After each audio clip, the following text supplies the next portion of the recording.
नमस्कार दोस्तों, मैं हूं doctor Lokesh Garg, orthopaedic onco surgeon, eternal orthopaedic Gurugram. तो आज हम बात करेंगे बायोप्सी के बारे में।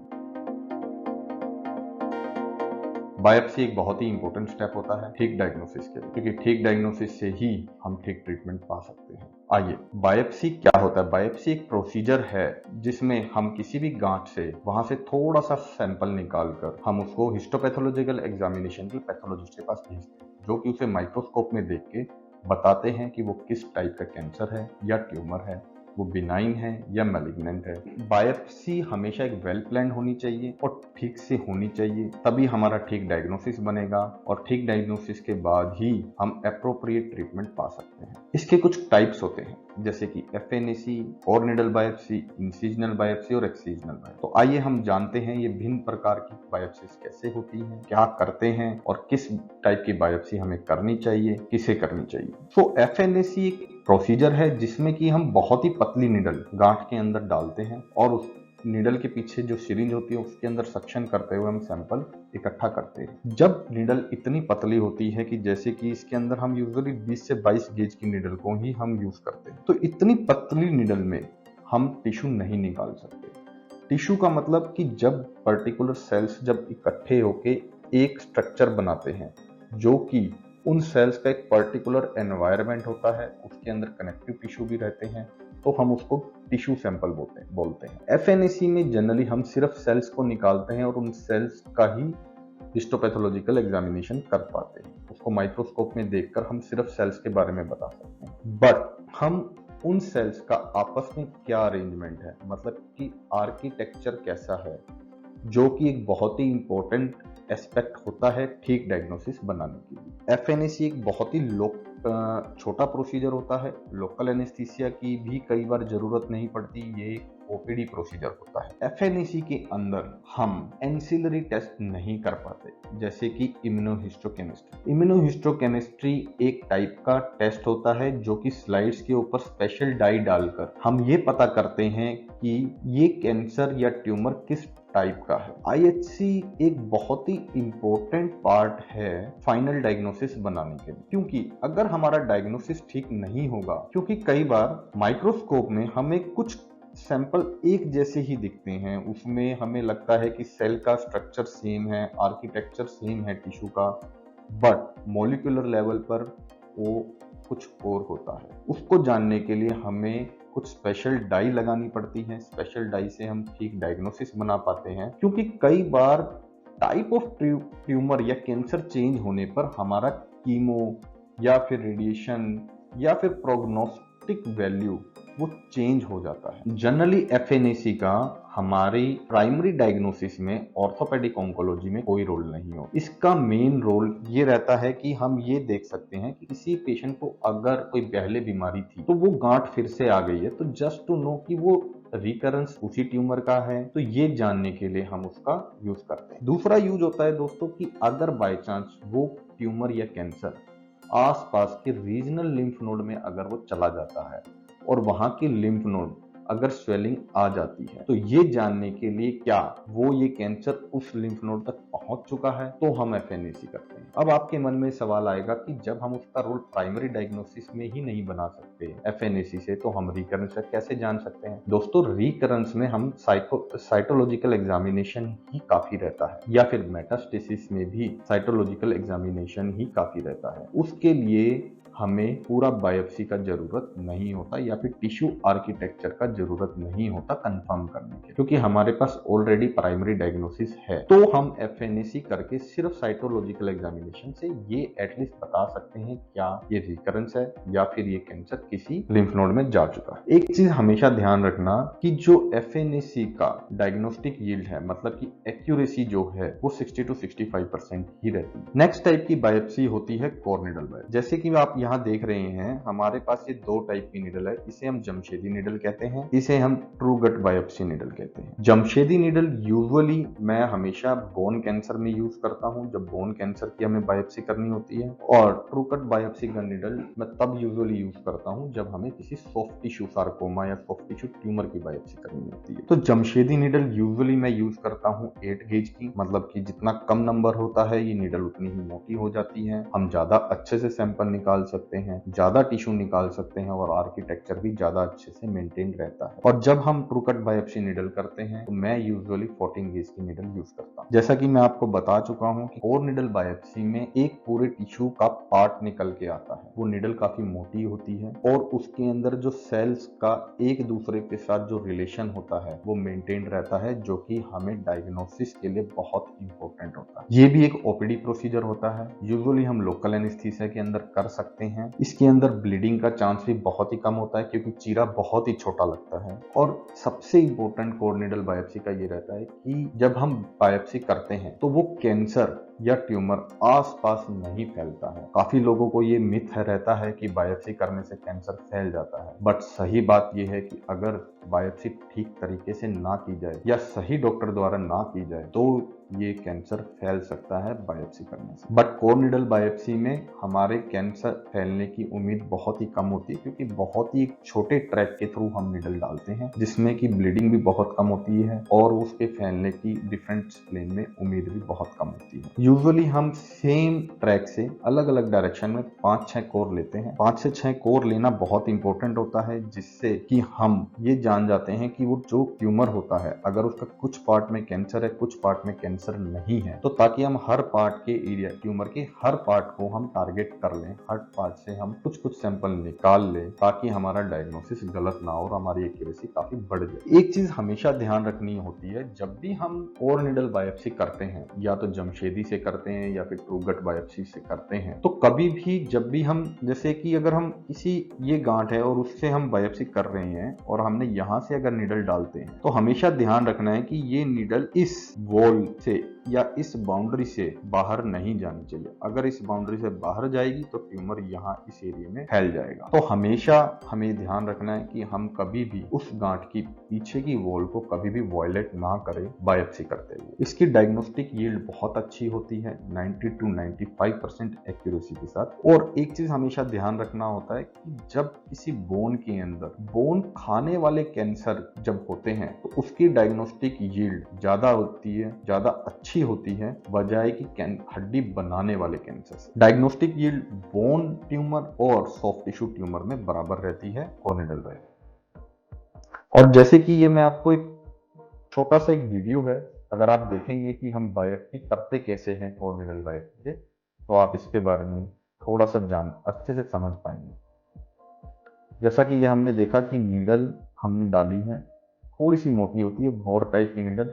हम ट्यूमर के अंदर तक जाते हैं और पूरी नीडल को अंदर डाल देते हैं और सक्शन करते हुए सैंपल को, नीडल को वापस खींचते हैं, तो ये सैंपल उस नीडल के अंदर आ जाता है। और जैसे कि आपने देखा कि पूरा टिश्यू मेंटेन्ड रहता है, तो हम इसके अंदर जब भी हम माइक्रोस्कोप में एग्जामिनेशन करते हैं तो टिश्यू आर्किटेक्चर मेंटेन रहता है। नेक्स्ट टाइप की बायोप्सी होती है इंसिजनल बायोप्सी। इंसिजनल बायोप्सी का मतलब कि हमें एक इंसिजन लगाना पड़ता है, कि मतलब चीरा लगाना पड़ता है। चीरा थोड़ा सा बड़ा होता है, 2 से 3 सेंटीमीटर तक का चीरा होता है। ये ऑपरेशन थिएटर के अंदर करना पड़ता है। ब्लीडिंग के चांसेस थोड़े से ज्यादा होते हैं क्योंकि चीरा लगता है। हालांकि अगर ये ठीक डॉक्टर द्वारा की जाए सही तरीके से तो कंटेमिनेशन के चांसेस कम होते हैं, बट थोड़ा सा नीडल बायोप्सी से चांसेस थोड़े से ज्यादा होते हैं। हाँ, बट अगर वेल प्लान्ड करके ठीक से की जाए तो फिर ये नहीं फैलता। अब आप कहेंगे कि इंसिजनल बायोप्सी करनी ही क्यों है? कई बार कुछ केसेस ऐसे होते हैं जिसमें कि 5 से 10% केसेस में हमें इंसिजनल बायोप्सी करनी ही पड़ती है। जैसे कि मैंने आपको बताया, या तो जैसे मान लीजिए स्क्लेरोटिक बोन ट्यूमर्स जो होते हैं, या फिर बोन की वो ट्यूमर की लोकेशन ही ऐसी होती है कि बहुत ज्यादा सुपरफिशियल हो या बहुत ही छोटे हो, तो वहां पर हमें फिर इंसिजनल बायोप्सी ही करनी पड़ती है। या फिर 2-3% केसेस ऐसे होते हैं जहां पर नीडल बायोप्सी से ठीक डायग्नोसिस नहीं बन पा रहा है, तो फिर हमें इंसिजनल बायोप्सी करना होता है ताकि हम थोड़ा ज्यादा मटेरियल निकाल सकें। थोड़ा सा पेनफुल प्रोसीजर होता है क्योंकि इसके अंदर चीरा लगता है। इसके अंदर एक चीज बहुत ही ध्यान रखनी होती है, जब हम इंसिजन बायोप्सी करते हैं तो ज्यादा हमें डाइसेक्शन नहीं करना होता है प्लेन के थ्रू, हमें डायरेक्ट एक ही इंसिजन से ट्यूमर तक जाना होता है। और हमें हीमोस्टेसिस का बहुत ध्यान रखना होता है। अगर कम ब्लीडिंग होगी तभी वो ब्लड अलग अलग प्लेन्स में नहीं फैलेगा, तो जो कंटेमिनेशन होता है वो कम हो जाता है। इसकी डायग्नोस्टिक ये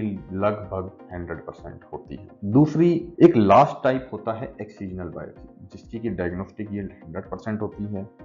ये हम यूजुअली सिर्फ सॉफ्ट टिश्यू ट्यूमर्स में ही करते हैं, जब वो ट्यूमर 3 सेंटीमीटर से छोटा हो जब वो सुपरफिशियल टू डीप फेशिया हो। अब हम आते हैं pre requisite before planning a biopsy, कि हमें क्या क्या चीजें पता होनी चाहिए before planning a biopsy. History एक बहुत ही इंपॉर्टेंट एस्पेक्ट होता है। क्लिनिशियन को ये पता होना चाहिए कि पेशेंट की क्या हिस्ट्री है, उसको कैसा पेन है, क्या उसको रेंज ऑफ मोशन में कुछ दिक्कत है, किसी ज्वाइंट में स्वेलिंग कब से है, कोई पुराना कैंसर की हिस्ट्री तो नहीं है, या फिर किसी टाइप के ट्रीटमेंट की हिस्ट्री तो नहीं है, या फिर कोई ऐसा तो नहीं है कि कोई पहला कैंसर था और वो अब रिकरेंस कर गया। क्लिनिकल एग्जामिनेशन में कुछ चीजें हमें बहुत ध्यान रखनी होती है, जैसे हमें लोकलाइज टेम्परेचर देखना होता है, कोई स्वेलिंग पाल्पेबल कितनी बड़ी स्वेलिंग है, कोई लिम्फ नोड तो नहीं है, न्यूरोवेस्कुलर इन्वॉल्वमेंट के कोई चांसेस तो नहीं है। फिर हम पेशेंट को रेडियोलॉजिकली देखते हैं, उसके एक्सरे करवाते हैं, एमआरआई करवाते हैं, और हमें एक्सरे के अंदर हमें ये पता चलता है कि वो लीजन का कैरेक्टरिस्टिक क्या है, मतलब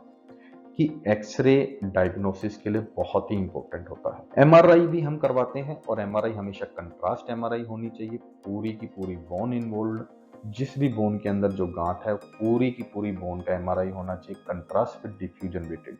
ये हमेशा ध्यान रखना, डिफ्यूजन वेटेड इमेजेस बहुत ही इंपॉर्टेंट होती है फाइनल डायग्नोसिस बनाने के लिए। एमआरआई से हमें क्या क्या पता चलता है, एक तो ट्यूमर का एक्सटेंशन क्या है, कौन कौन से कंपार्टमेंट इन्वॉल्वमेंट है, वो ट्यूमर ब्लड वेसल से किस हिसाब से उसका रिलेशन है, नेक्रोसिस किस पार्ट में है, सॉफ्ट टिश्यू कंपोनेंट कहाँ कहाँ गया हुआ है। और एक चीज का हमेशा ध्यान रखना, कभी भी रेडियोलॉजिकल डायग्नोसिस, मतलब कि जो भी रेडियोलॉजिस्ट रिपोर्ट के अंदर डायग्नोसिस बनाकर रिपोर्ट बनाते हैं, उस रिपोर्ट पर कभी भी भरोसा नहीं करना होता, क्योंकि रेडियोलॉजिस्ट को क्लिनिकल एग्जामिनेशन और उसकी हिस्ट्री का नहीं पता होता पेशेंट के। मैंने अपनी प्रैक्टिस में कई बार देखा है कि रेडियोलॉजिस्ट कुछ डायग्नोसिस लिख देते हैं रिपोर्ट के अंदर, पेशेंट और डॉक्टर उसी डायग्नोसिस के ऊपर चलते रहते हैं, उसी को ट्रीट करते रहते हैं, अपना सूझबूझ के साथ ठीक डायग्नोसिस नहीं बनाते हैं, तो फिर वो ट्रीटमेंट हमेशा गलत होता है। एक और मोडेलिटी होती है रेडियोलॉजी की, जैसे कि हम बोलते हैं पेट सिटी। पेट सिटी काफी लोग ये समझते हैं कि ये बता देगा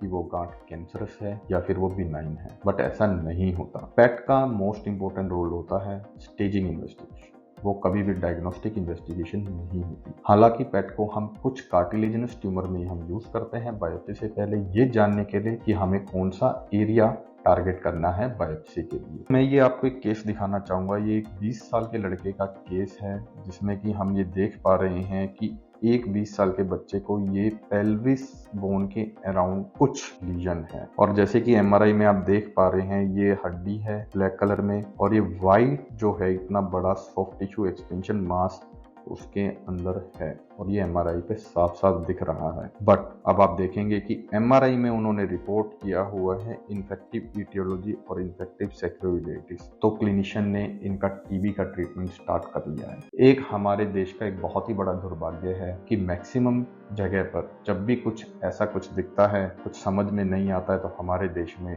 टीबी का ट्रीटमेंट स्टार्ट कर दिया जाता है। इस पेशेंट का भी किसी क्लिनिशियन ने टीबी का ट्रीटमेंट स्टार्ट कर दिया।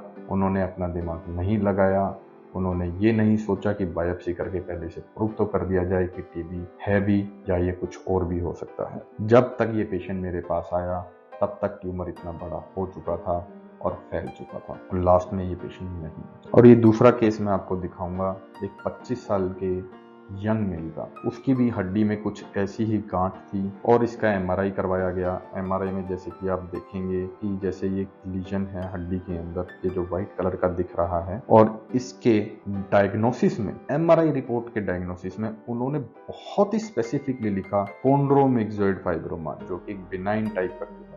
तो किसी ऑर्थोपेडिक सर्जन ने इनकी सर्जरी कर दी, सर्जरी के बाद सैंपल भी नहीं भेजा। तो जैसा कि हम इधर देख सकते हैं कि उस रिपोर्ट को देखते हुए उन्होंने इसे एक बिनाइन ट्यूमर समझा, क्योंकि रेडियोलॉजी रिपोर्ट में एक बिनाइन ट्यूमर, बायोप्सी नहीं किया गया फाइनल सर्जरी से पहले। तो जैसे कि आप देख सकते हैं कि उन सर्जन ने क्या किया, उस ट्यूमर को यहाँ से हटाया और एक प्लेट लगा दी और बोन ग्राफ्ट कर दी। उसके बाद विद इन 3 मंथ के अंदर अंदर उस पेशेंट को इसका रिकरेंस आ गया। जैसे कि अगर आप देख पा रहे हैं यहाँ पर कि ये देखिए हड्डी तो खत्म ही हो गई, पूरा का पूरा ये ट्यूमर वापस आ गया, इतना बड़ा रिकरेंस वापस आया विद इन 3 मंथ्स के अंदर। फिर ये पेशेंट मेरे पास आया था, मैंने फिर इनकी बायोप्सी की, बायोप्सी में मैंने प्रूव किया कि ये ऑस्टियोसार्कोमा है।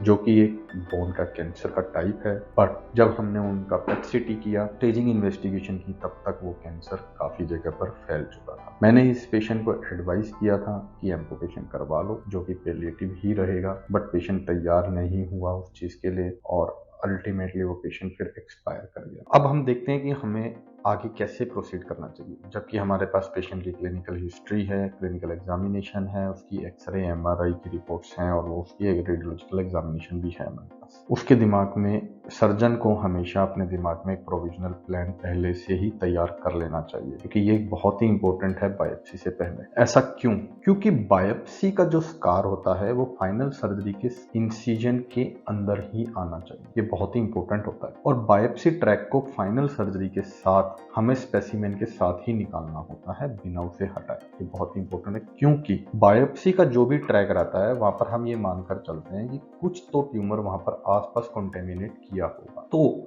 वही पार्ट को हम फाइनल स्पेसिमेन के साथ बिना खोले निकाल देते हैं। इसीलिए मैं आपको शुरू में एक बताया था कि बायोप्सी हमेशा ही एक्सपर्ट सर्जन से ही करवानी चाहिए, जो कि ऑर्थोपेडिक ऑन्कोलॉजी ट्रेंड हो। तो बायोप्सी किसे करनी चाहिए? हमेशा ट्रीटिंग सर्जन को करनी चाहिए, जो कि ऑर्थोपेडिक ऑन्कोलॉजी ट्रेंड हो, या फिर रेडियोलॉजिस्ट से under the guidance of the orthopaedic oncologist. जैसे मैं आपको एक केस दिखाता हूँ। ये एक पेशेंट है, 50 ईयर ओल्ड मेल थे, 3 साल पहले की बात है। इनको एक एक्जिला में गांठ थी, जैसे कि आप देख पा रहे हैं इधर। तो और उनका जब एमआरआई हुआ था, एमआरआई में ये इतनी बड़ी सूजन थी इनको सबस्कैपुलरिस मसल। इनकी बायोप्सी किसी दूसरी जगह पर किसी रेडियोलॉजिस्ट, इंटरवेंशन रेडियोलॉजिस्ट ने की, तो उनको कुछ भी सैंपल नहीं मिला। उनको सिर्फ और सिर्फ ब्लड और कुछ सिर्फ डिस्चार्ज मिला। तो उनको लगा कि ये शायद टीबी हो सकता है, तो उन्होंने पेशेंट का टीबी का ट्रीटमेंट स्टार्ट कर दिया। हालांकि टीबी भी अभी तक बायोप्सी प्रूवन नहीं हुआ था। तो ये पेशेंट मेरे पास आए, मैंने उनको देखा, तो मुझे लग नहीं रहा था कि ये टीबी होगा। तो मैंने खुद अपने हाथों से इनका अल्ट्रासाउंड गाइडेड बायोप्सी किया और मैंने प्रूव किया कि ये एक सार्कोमा है। तो इन पेशेंट को हमने फिर पूरा ट्रीटमेंट दिया, पहले कुछ टाइम कीमो दिया, फिर सर्जरी करी और फिर रेडिएशन दिया, और उसके बाद अब ये पेशेंट बिल्कुल ठीक है। तो अब हम बात करते हैं अप्रोच के बारे में कि हमें बायोप्सी कैसे करनी चाहिए। जो बायोप्सी स्कार होता है should be in the line of incision of future surgery, जो कि मैं आपको पहले बता चुका हूं, और उसका क्यों इतना इंपॉर्टेंस है ये भी मैं आपसे डिस्कस कर चुका हूं। तो बायोप्सी करते हुए हमें एक कंपार्टमेंट से ज्यादा कंपार्टमेंट को कॉन्टेमिनेट नहीं करना होता, क्योंकि हम फाइनल सर्जरी में लगभग एक टाइप का कंपार्टमेंटल एक्सीजन करते हैं बिना ट्यूमर को खोले। तो हमें ज्यादा कंपार्टमेंट को अगर हम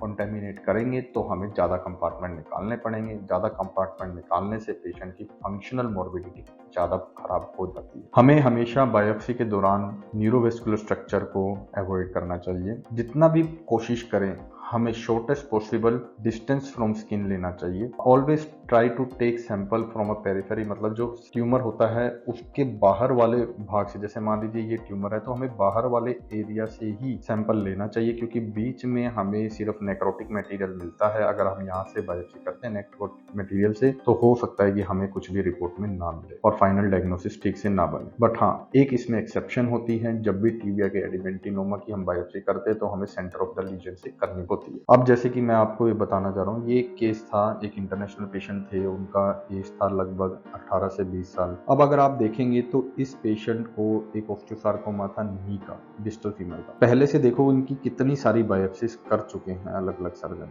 एक सर्जन ने इनकी बायोप्सी की है, यहाँ पर इंसिजन लगाया है। एक सर्जन ने इनकी बायोप्सी में यहाँ इंसिजन लगाया है। एक सर्जन ने इनके यहाँ पर आर्थ्रोस्कोपी करके यहाँ इंसिजन लगाया, और एक बायोप्सी का स्कार है यहाँ। तो जैसे कि आप देख रहे हैं कि हमने इनका प्लान रोटेशन प्लास्टी का बनाया था, क्योंकि ज्वाइंट इनका इन्वॉल्वमेंट हो चुका था, क्योंकि बायोप्सी जो इन गलत तरीके से हुई थी, गलत स्कार जो इतने पड़े हुए हैं, क्योंकि पूरा नी ज्वाइंट उनका कॉन्टेमिनेट हो चुका था कैंसर से। तो अब हम इनका नी ज्वाइंट नहीं बचा सकते, तो हमने इसलिए रोटेशन प्लास्टी का प्लान किया था। और जैसे कि आप देख रहे हैं मेरा ये इंसिजन है, ये लाइन ऑफ इंसिजन है, और मैंने इन सभी बायोप्सी स्कार्स को आप देखेंगे ट्यूमर के अंदर ही ले लिया। अब ये जो पार्ट है ये ट्यूमर के साथ ही जाएगा, ये पेशेंट के पास नहीं रहेगा, क्योंकि हम मानकर चलते हैं कि ये सारा एरिया जहां जहां से भी बायोप्सी हुई थी ये सारा का सारा कॉन्टेमिनेटेड है। तो अब हम बात करते हैं कि अगर किसी पेशेंट की अनप्लान्ड बायोप्सी हो जाए तो उससे क्या क्या हमें खतरे हो सकते हैं। एक तो डायग्नोस्टिस भी गलत हो सकता है कि अगर ठीक जगह से सैंपल ना लिया जाए। जैसे कि एग्जांपल मैं आपको देता हूँ कि जैसे जीसीटी के अंदर कुछ खून के हमारे पॉकेट्स होते हैं जिसे हम सेकेंडरी एबीसी बोलते हैं। अगर किसी ने बायोप्सी वो सॉफ्ट टिश्यू पार्ट से ना लेके उस ब्लड चैनल से ले लिया तो हो सकता है कि डायग्नोसिस उसका एबीसी बन जाए, ना कि जीसीटी। और एक बहुत ही इंपॉर्टेंट डिफरेंशियल होता है एबीसी का, टेलेंजेटिक ऑस्टियोसार्कोमा। टेलेंजेटिक ऑस्टियोसार्कोमा एक टाइप का मैलिग्नेंट ट्यूमर है, जबकि एबीसी एक बिनाइन ट्यूमर है। कभी कभी कुछ लोग एबीसी की बायोप्सी करते हुए ध्यान नहीं देते हैं कि हमें किस पार्ट से बायोप्सी करनी है, तो हमें ज्यादातर मोस्ट एक्टिव डिफ्यूजन वाले एरिया से करनी होती है, और या फिर जहां पर सॉफ्ट टिश्यू कंपोनेंट हो, हमें उस एरिया को टारगेट करना बहुत जरूरी है, क्योंकि वही एक ट्यूमर का सही रिप्रेजेंटेटिव एरिया होता है। कभी कभी बायोप्सी गलत एरिया से कर ली जाती है, गलत तरीके से कर ली जाती है, जैसे कि लास्ट केस में मैंने आपको बताया, कभी कभी नी ज्वाइंट जैसे उस पेशेंट का इन्वॉल्वमेंट हो चुका था, तो हमें हो सकता है कि अननेसेसरी एम्पुटेशन भी करना पड़ जाए अगर वो कैंसर कुछ ऐसी जगह पर फैल गया है जहां से उसको निकालना बहुत ही मुश्किल होता है, या फिर फंक्शनल मॉर्बिडिटी बहुत ज्यादा हो जाती है, तो कई बार हमें डिसीजन लेना पड़ता है एम्पुटेशन का। या फिर अगर हम लिम्ब साल्वेज सर्जरी कुछ जगहों पे कर भी सकते हैं अनप्लान्ड, जहां पर बायोप्सी हो चुकी है, बट वहां पर फिर हमें कभी कभी उस बायोप्सी स्कार निकालने की वजह से अननेसेसरी प्लास्टिक सर्जरी भी करनी पड़ जाती है, क्योंकि हमें टिश्यू कवरेज पूरा करना पड़ता है। लोकल रिकरेंस के चांसेस भी बहुत बढ़ जाते हैं, क्योंकि कंटेमिनेशन बढ़ जाता है। तो अब हम बात करते हैं image guided biopsy. Image guided biopsy का मतलब ये होता है कि जैसे या तो हम किसी अल्ट्रासाउंड से देखते हुए बायोप्सी करते हैं, या फिर सीटी स्कैन देखते हुए बायोप्सी करते हैं, या फिर सीएम के अंदर। तो इसका फायदा ये रहता है, एक तो ये एक्यूरेसी बढ़ जाती है, इससे हमारी कॉम्प्लिकेशन रेट कम हो जाते हैं, क्योंकि हमें नीडल एक ही बार में लगानी पड़ती है, बार बार नहीं लगानी पड़ती। अल्ट्रासाउंड गाइडेड बायोप्सी यूजुअली हम सॉफ्ट टिश्यू मास में करते हैं, या फिर बोन का जब सरफेस रीजन होता है। सीटी गाइडेड बायोप्सी मेरी तरफ से सबसे ज्यादा प्रेफरेबल होता है, क्योंकि उसके अंदर नीडल की पोजीशन और हमारी वो नीडल कहाँ जा रही है, किस रास्ते से जा रही है, क्या डायरेक्शन है, वो हम ज्यादा अच्छे तरीके से देख पाते हैं। एमआरआई गाइडेड बायोप्सी हम तब करते हैं जब कोई लीजन हमें सीटी स्कैन पे नहीं दिखता है। पेट गाइडेड बायोप्सी हम तब यूज करते हैं जब किसी पेशेंट को कॉन्ट्रोल्ड लीजन हो, तो हम यूजुअली ये देखते हैं मोस्ट एक्टिव एरिया क्या है, और उसी एरिया को हम टारगेट करके फिर हम बायोप्सी करते हैं, तो हम उसे पेट गाइडेड बायोप्सी कहते हैं। जैसे कि मैं आपको एक यहाँ पर केस दिखाऊंगा, ये एक 60 ईयर ओल्ड फीमेल का एक केस था, जहां पर आप देख रहे हैं कि इस हड्डी को अगर आप देखेंगे तो ये कैसे फूली हुई है, ये कैंसरस बोन है, और उनको एक फ्रैक्चर हो गया, पैथोलॉजिकल फ्रैक्चर जैसे। बट इनकी बायोप्सी कहीं बाहर से ऑलरेडी पहले हो चुकी थी, किसी और ऑर्थोपेडिक सर्जन ने करी, और उन्होंने क्या किया, उन्होंने बायोप्सी इस फ्रैक्चर वाले एरिया से कर दी, और इसकी बायोप्सी की रिपोर्ट में आया कॉन्ड्रोसार्कोमा ग्रेड 1, जो कि एक टाइप का बिनाइन ट्यूमर होता है। बट उन्होंने ये ध्यान नहीं दिया कि जो मोस्ट एक्टिव एरिया है एमआरआई पे और पेट पर, वो ये वाला एरिया है। तो मैंने फिर दोबारा इन पेशेंट की रिपीट बायोप्सी करी, और बायोप्सी के अंदर आया डी डिफरेंशिएटेड कॉन्ड्रोसार्कोमा, जो कि बहुत ही खतरनाक कैंसर होता है। अब प्रॉब्लम ये था कि अगर हम बायोप्सी रिपीट नहीं करते, और इस पेशेंट में हमें प्लान तो एम्पुटेशन करना था, क्योंकि पैथोलॉजिकल फ्रैक्चर है, और बिनाइन ट्यूमर में इतना ज्यादा डिस्ट्रक्शन बोन का नहीं होता, पैथोलॉजिकल फ्रैक्चर से पहले ही बहुत सारे सिम्टम्स आ जाते हैं, क्योंकि ये ट्यूमर बहुत ही फास्ट ग्रोइंग था, इसलिए पेशेंट पैथोलॉजिकल फ्रैक्चर के साथ हमारे पास प्रेजेंट किया। तो प्लान हमारा एम्पुटेशन था, बट बिनाइन ट्यूमर की बायोप्सी के साथ हम एम्पुटेशन नहीं कर सकते, तो हमें प्रूफ तो करना था, इसलिए हमने इनकी रिपीट बायोप्सी की, क्योंकि क्लिनिकली और रेडियोलॉजिकली ये मुझे एक बिनाइन ट्यूमर नहीं लग रहा था। इसीलिए एक सर्जन का रेडियोलॉजी पढ़ना आना भी बहुत इंपॉर्टेंट होता है। अगर किसी सर्जन को खुद रेडियोलॉजी पढ़नी नहीं आती है, तो इसका मतलब वो ठीक से डायग्नोसिस नहीं कर सकता है। तो मैं सभी अपने ऑर्थोपेडिक कलीग्स को कहूंगा कि आपको खुद एमआरआई पढ़ना आना बहुत जरूरी है। कभी भी रेडियोलॉजी की रिपोर्ट के ऊपर अंधा विश्वास नहीं करना चाहिए। ये वही केस है, जैसे कि आप देख रहे हैं कि इस एरिया के अंदर, इस एरिया में जो मैंने मार्क किया हुआ है, यहाँ पर एक्स्ट्रा बोन फॉर्मेशन भी दिख रही है, इस एरिया में मैक्सिमम एक्टिविटी थी पेट के अंदर। तो ये कॉन्ड्रॉइड लीजन था, तो इसलिए हमने यहाँ पर इनका पेट गाइडेड बायोप्सी किया। और ये एक डिफ्यूजन वेटेड इमेजेस है सेम पेशेंट की, जैसे कि आप देख रहे हैं मैक्सिमम एक्टिविटी इसी एरिया में है, तो इसलिए हमने बायोप्सी यहाँ से रिपीट की, और इसके अंदर फिर हमने ठीक डायग्नोसिस बना के लास्ट में इनका हिप डिस्क आर्टिकुलेशन किया। तो दोस्तों अब हम बात करेंगे कि हमने आज की प्रेजेंटेशन से हमने क्या सीखा। तो सबसे पहले कि before going to biopsy clinical history, radiological examination बहुत ही इंपॉर्टेंट होता है और बहुत अच्छे तरीके से उसको करना चाहिए। FNAC has a very limited role in the orthopaedic oncology for primary time. Biopsy हमेशा ऑर्थोपेडिक ऑन्को सर्जन को ही करनी चाहिए इन ऑर्थोपेडिक ऑन्कोलॉजी। कई बार हम बायोप्सी के बाद भी ठीक डायग्नोसिस नहीं बना पाते। जैसे कि मैं आपको बता चुका हूँ, निडल बायोप्सी का जो भी रोल होता है वो भी उसकी एक्यूरेसी भी 90 to 95% ही होती है। 5% केसेज में हम बायोप्सी के बाद भी ठीक डायग्नोसिस नहीं बना पाते। ये कुछ वो केसेस होते हैं जिसमें कि हिस्टोपैथोलॉजी के बाद रिपोर्ट में कुछ और डायग्नोसिस आ रहा होता है, क्लिनिकली और रेडियोलॉजिकली हमें कुछ और लग रहा होता है। तो उन केसेस में फाइनल डायग्नोसिस स्टेम करने के लिए हमें ORP मीटिंग करनी चाहिए, जिसमें कि ऑर्थोपेडिक ऑन्को सर्जन, रेडियोलॉजिस्ट और पैथोलॉजिस्ट एक ही चैम्बर में बांट के, एक ही चैम्बर में बैठ के उस केस को डिस्कस करते हैं और फिर अपना अपना इनपुट देते हैं। तो उस केस में क्या होता है, कभी कभी हमें अपने हिसाब से उस डायग्नोसिस को बनाना पड़ता है तीनों डॉक्टर्स के इनपुट के बाद। ये बहुत ही इंपॉर्टेंट पार्ट है। An incompetently perform biopsy not only may fail in making the proper diagnosis but also has a negative impact on survival and local। इसका मतलब ये है, ये ऑलरेडी स्टडीज के अंदर प्रूवन है कि जो पेशेंट के अंदर बायोप्सी बाहर से नॉन सार्कोमा सेंटर से होकर डायग्नोसिस बनवाकर सार्कोमा सेंटर पर आए, या और वो पेशेंट जिनकी बायोप्सी सार्कोमा सेंटर पर ही हुई, जब हमने उन दोनों कंपेयर किया तो सर्वाइवल और लोकल रिकरेंस का ज्यादा अच्छा बेनिफिट उन पेशेंट्स को मिला जिनका की बायोप्सी सार्कोमा सेंटर पर ही हुआ। मेरी तरफ से आज के लिए इतना ही। अगर आपके मन में फिर भी कोई सवाल आता है बायोप्सी रिलेटेड, या आपके मन में कोई भी मंशा है कि बायोप्सी से रिलेटेड कोई मिथ है, या आपके मन में कोई डर है, तो आप मुझसे कमेंट बॉक्स पर क्वेश्चन डालकर पूछ सकते हैं। धन्यवाद।